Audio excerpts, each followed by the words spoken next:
जय शिवराय मित्रांनो, आजची मोठी अपडेट म्हणजे महाराष्ट्र शासनाने 5 ऑगस्ट 2026 रोजी नवीन जी आर जारी करून अवकाळी पावसामुळे बाधित शेतकऱ्यांसाठी 5.54 कोटींची मदत मंजूर केली आहे. या जी नुसार मे 2026 मध्ये झालेल्या अवकाळी पावसामुळे नुकसान झालेल्या शेतकऱ्यांना ही मदत दिली जाणार आहे. यामध्ये गडचिरोली, भंडारा, छत्रपती संभाजीनगर, जालना, परभणी, बीड अशा अनेक जिल्ह्यांचा समावेश आहे. हा निधी शेतकऱ्यांना डीबीटीद्वारे थेट शेतकऱ्यांच्या बँक खात्यात जमा केला जाणार असून एका हंगामात एकदाच मदत दिली जाणार आहे. चला तर बघूया मग सविस्तर जी.आर. अवकाळी पावसामुळे बाधित शेतकऱ्यांना मदत देण्याबाबत दिनांक 5 ऑगस्ट 2026 रोजी निर्गमित केलेला हा जी.आर. आपण लॅपटॉपच्या स्क्रीनवरती बघत आहात. चला तर पुढे बघूया मग प्रस्तावना जी.आर.ची. अतिवृष्टी, पूर व चक्रीवादळ यासारख्या नैसर्गिक आपत्तीमुळे शेती पिकांचे नुकसान झाल्यास पुढील हंगामामध्ये उपयोगी पडावे याकरिता शेतकऱ्यांना निविष्ट अनुदान इनपुट सबसिडी स्वरूपात एका हंगामात एक वेळेस याप्रमाणे राज्य आपत्ती प्रतिसाद निधीमधून विहित दराने मदत देण्यात येते. चला तर पुढे बघूया. खरीप 2025 व यापुढील कालावधीकरिता केंद्र राज्य शासनाने अधिसूचित केलेल्या नैसर्गिक आपत्तीमुळे झालेल्या शेती पीक नुकसानीबाबत द्यावयाच्या निविष्ट अनुदानाचे दर व निकष शासन निर्णय दिनांक 27/3/2023 प्रमाणे देय राहील. असा निर्णय दिनांक 30/5/2025 रोजीच्या शासन निर्णयान्वये घेण्यात आला आहे.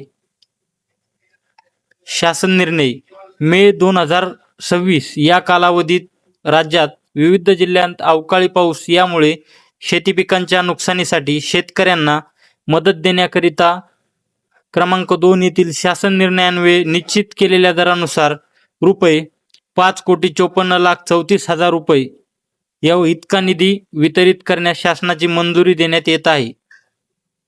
5,54,34,000 एवढा निधी शासनाने वितरित करण्यास मंजुरी देण्यात आली आहे.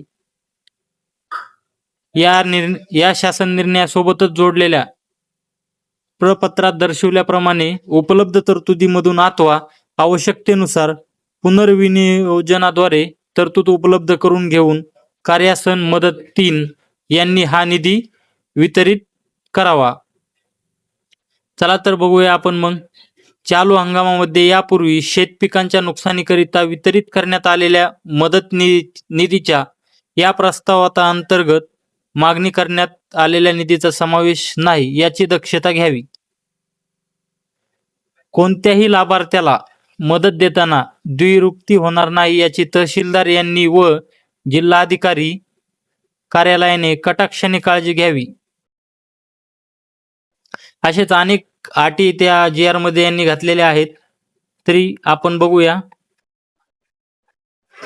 सदर निधीतून करण्यात येत असलेल्या खर्चाने लेखी निधी आहरित करण्यात येणाऱ्या कार्यालयाच्या स्तरावर ठेवण्यात यावे व करण्यात आलेल्या खर्चाचा कोषागार कार्यालये व महालेखापाल कार्यकालाशी त्रैमासिक ताळमेळ घेण्यात यावा व उपलब्ध करून दिलेला उपरोक्त निधी खर्ची पडल्यानंतर तातडीने निधीचा उपयोगिता प्रमाणपत्रे संबंधिताकडून प्राप्त करून घेऊन एकत्रितरित्या शासनास सादर करण्याची जबाबदारी विभागीय आयुक्त यांची राहील. चला तर पुढे महत्त्वाचे अपडेट बघूयात. कोणत्या जिल्ह्यासाठी किती निधी मिळणार आहे काय, तर बघत आहात आपण लॅपटॉपच्या स्क्रीनवरती. नागपूर विभागासाठी 2 जिल्ह्यांना बाधित शेतकऱ्यांची संख्या 2 जिल्हे नागपूर विभागातील येतील.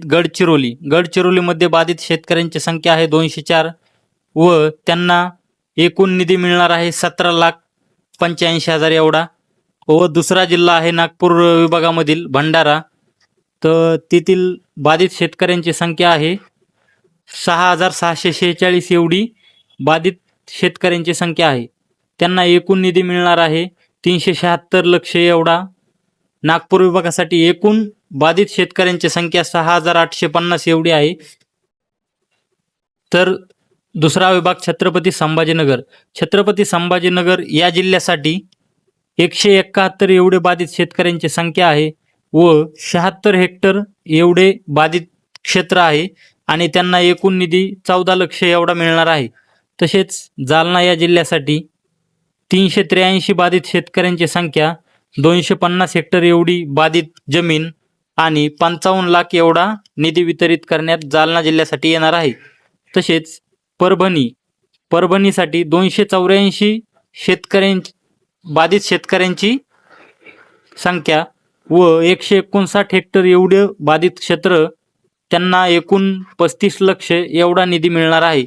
तसेच बीडमध्ये 385 एवढे बाधित शेतकरी आहेत, त्यांचे एकूण क्षेत्र 239 हेक्टर एवढे आहे व त्यांना 53 लक्ष एवढा एकूण निधी देण्यात येणार आहे. एकूण छत्रपती संभाजीनगर विभाग बाधित शेतकऱ्यांची एकूण संख्या 1187 एवढी आहे व त्यांना एकूण निधी 159 लक्ष एवढा निधी एकूण छत्रपती संभाजीनगर विभागासाठी मंजूर करण्यात आला आहे व दोघांचा मिळून नागपूर व छत्रपती संभाजीनगर यांचा दोघांचे मिळून 8037 एवढी बाधित शेतकऱ्यांची संख्या आहे व एकूण निधी 5,54,34,000 एवढा निधी एकूण शासनाच्या मार्फत वितरित करण्यात येणार आहे. जर तुम्ही या जिल्ह्यांपैकी असाल तर हा GR नक्की तपासा. अशा शेती योजना आणि नवीन GRच्या अपडेटसाठी आपल्या चॅनलला सबस्क्राईब करा, व्हिडिओला लाईक करा आणि इतर शेतकरी मित्रांपर्यंत हा व्हिडिओ शेअर करा.